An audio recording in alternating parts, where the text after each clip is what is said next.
వైసీపీకి అసెంబ్లీలో ప్రతిపక్ష హోదా కల్పించాలని ఆ పార్టీ అధికార ప్రతినిధి తెనేటి కిషోర్ డిమాండ్ చేశారు. వైఎస్ జగన్ నోరు నొక్కాలనే ఉద్దేశంతో ప్రతిపక్ష హోదా ఇవ్వలేదని ఆరోపించారు.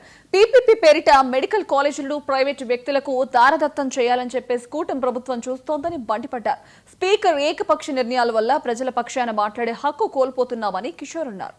అందరికీ నమస్కారం. ఈరోజు ఆంధ్రప్రదేశ్ రాష్ట్రంలో జరుగుతూ ఉన్నటువంటి అసెంబ్లీ సమావేశాల సందర్భంగా మీడియా మిత్రులతో మాట్లాడాలని చెప్పేసి ఈ మీడియా సమావేశాన్ని ఏర్పాటు చేయడం జరిగింది.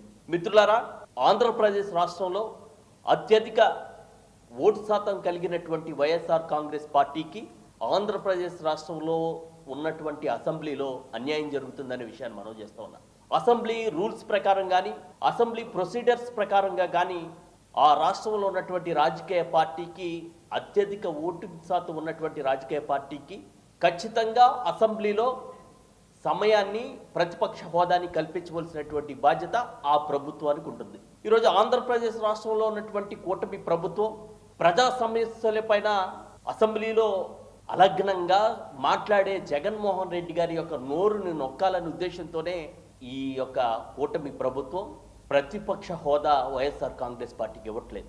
ఇది కేవలం రాజ్యాంగ ఉల్లంఘనగా మేము భావిస్తూ ఉన్నాం.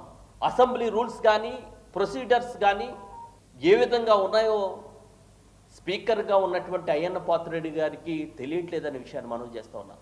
ఖచ్చితంగా అయ్యన్న పాత్రుడి గారు రాజ్యాంగ ఉల్లంఘన చేస్తూ ఉన్నారు. మేము ఒకటే చెప్తా ఉన్నాం, ఈ రాష్ట్రంలో అసెంబ్లీ సమావేశాలు జరుగుతూ ఉన్నప్పుడు ఖచ్చితంగా మెజార్టీ ఓటింగ్ శాతం ఉన్నటువంటి రాజకీయ పార్టీగా అసెంబ్లీలో ప్రజల పక్షాన్ని మాట్లాడవలసినటువంటి అవసరత రాజకీయ పార్టీకి ఉంటుంది.